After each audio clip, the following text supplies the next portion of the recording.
قرآن کریم کی بہت سی آیات میں ہم دیکھتے ہیں کہ کہیں حرف عطف واو استعمال ہوتا ہے، کہیں فا استعمال ہو رہا ہوتا ہے، کہیں ثم استعمال ہو رہا ہوتا ہے، اور ترجمے میں ان تینوں حروف کا جو فرق ہے وہ اتنا واضح نہیں ہوتا۔ ابھی ہم دیکھتے ہیں کہ ان تینوں حروف میں فرق کیا ہے۔ واو جو ہے اس کو حرف عطف بھی کہتے ہیں، اور فا جو ہے یہ حرف عطف تو ہے لیکن ساتھ ساتھ حرف ترتیب یا تاکید بھی ہے، یعنی یہ کنجنکشن ہے لیکن ساتھ امیڈیسی یا کانسیکوینس بھی ظاہر کرتا ہے۔ اور ثم جو ہے یہ حرف ترتیب اور ساتھ حرف تراخی بھی ہے، یعنی کنجنکشن ود ڈیلے۔ اچھا، ترجمہ عام طور پہ واو کا ہم اور کر دیتے ہیں یا اینڈ، فا کا پس یا تو یا پھر، یعنی دین سو یا دس، اور ثم کا پھر یا اس کے بعد۔ لیکن فرق کیا ہے؟ فرق یہ ہے کہ جو واو ہے یہ تو سمپلی کنیکٹ کرتا ہے ایک سے زیادہ آئٹمز کو یا ایکشنز کو یا ایونٹس کو وداؤٹ یہ بتائے کہ کوئی ان کی ترتیب ہے یا ان کے درمیان کوئی وقفہ ہے، یعنی نہ یہ ترتیب ظاہر کرتا ہے نہ یہ وقفے کا اظہار کرتا ہے۔ جو فا ہے یہ اگر دو واقعات کے درمیان آ جائے یا دو الفاظ کے درمیان آ جائے تو یہ ترتیب بھی ظاہر کرتا ہے کہ بعد والا جو فعل ہے وہ پہلے کے بعد ہی واقع ہوگا، تو ترتیب بھی ہے، کبھی ترتیب اور کبھی یہ وجہ یا نتیجہ بھی ظاہر کرتا ہے، یعنی کانسیکوینس یا کوزیلٹی جسے کہتے ہیں۔ تو بعد میں نتیجہ، بعد والا جو فا کے بعد چیز آئے گی وہ پہلے والی چیز کا نتیجہ بھی ہو سکتی ہے۔ تو فا ترتیب یا نتیجہ دونوں میں سے کوئی چیز کو ظاہر کر سکتا ہے۔ اور ثم جو ہے اس میں ترتیب تو ہے ہی ہے لیکن ساتھ تھوڑا سا ڈیلے یا تاخیر بھی ہے، یعنی ثم کے بعد جو فعل آتا ہے یا ایکشن ہوتا ہے اس کے وہ پہلے والے ایکشن کے اور بعد والے ایکشن کے درمیان ایک وقفہ ہوتا ہے ٹائم کا۔ فا میں وقفہ زیادہ نہیں ہوتا، فوری طور پہ جو ہے وہ عمل ہو جاتا ہے یا فیل ہو جاتا ہے۔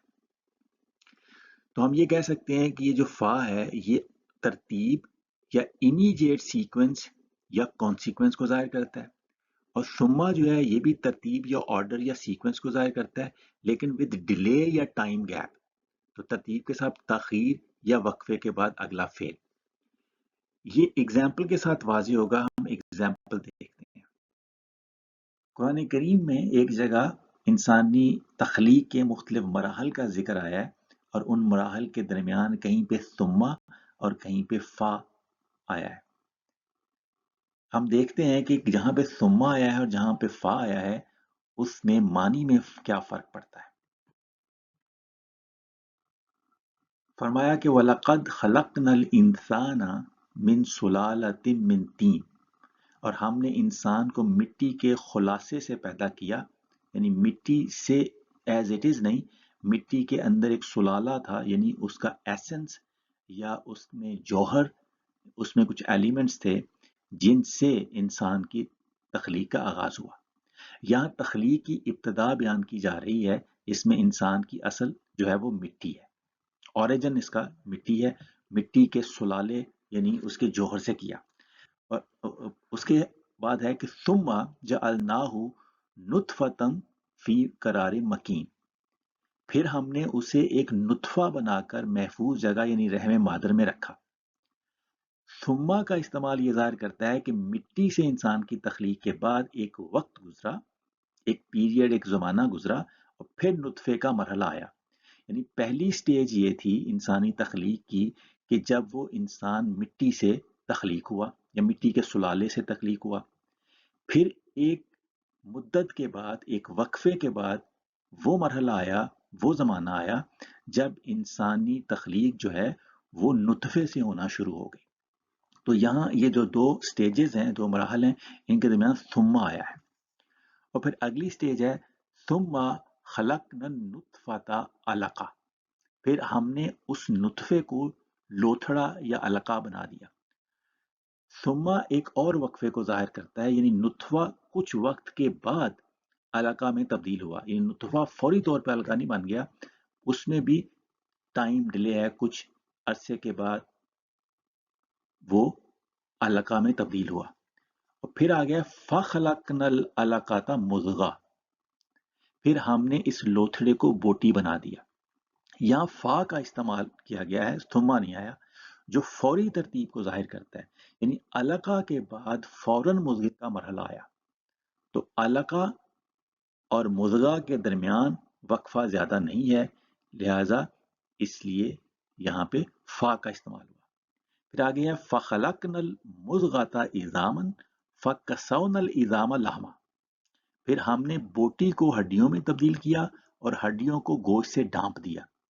فا یہاں بھی متواتر اور فوری عمل کو ظاہر کر رہا ہے، یعنی ان سٹیجز میں، ان مراحل میں زیادہ لمبا ڈیلے نہیں آیا۔ پھر آگے ہے ثم انشأناہ خلقا آخر، پھر ہم نے اسے ایک اور مخلوق بنایا۔ ثم اس بات کو ظاہر کرتا ہے کہ جسمانی تخلیق مکمل ہونے کے بعد ایک وقفے کے بعد روحانی پہلو یعنی کانشسنس وغیرہ جو ہے وہ کچھ عرصے کے بعد آیا۔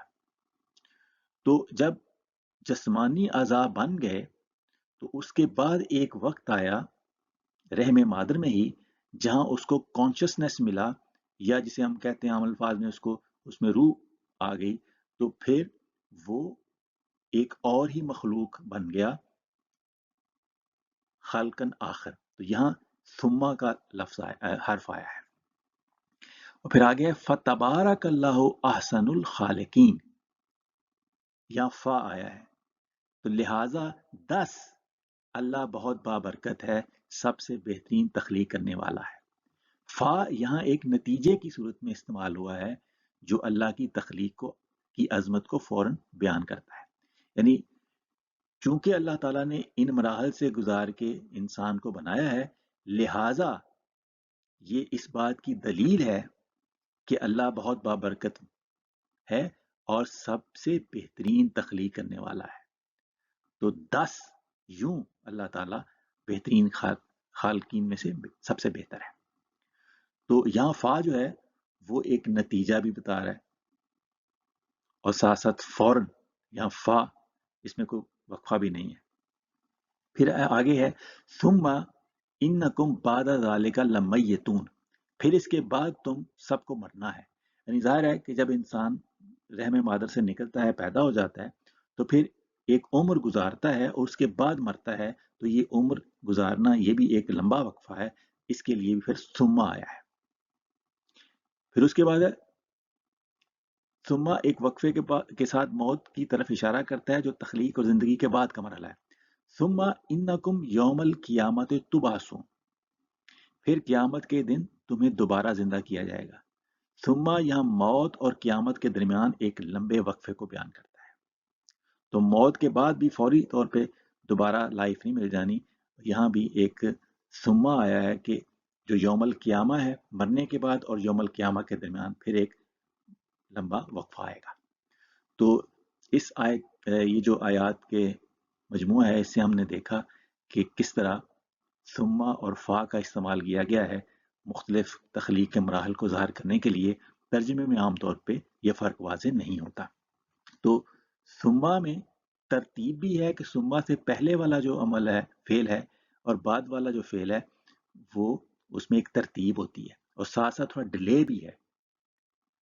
لیکن فا میں جو ہے وہ ڈیلے نہیں ہے، ترتیب ہے، ڈیلے نہیں ہے، اور ترتیب کے علاوہ اس کی ایک اور خصوصیت یہ ہے کہ یہ کانسیکوینس یا نتیجہ بھی بعض اوقات ظاہر کرتا ہے کہ فا سے پہلے والا جو فعل ہو اس کے نتیجے میں اگلا فعل بھی ہو سکتا ہے۔ یہ سیاق و سباق کے اوپر منحصر ہے۔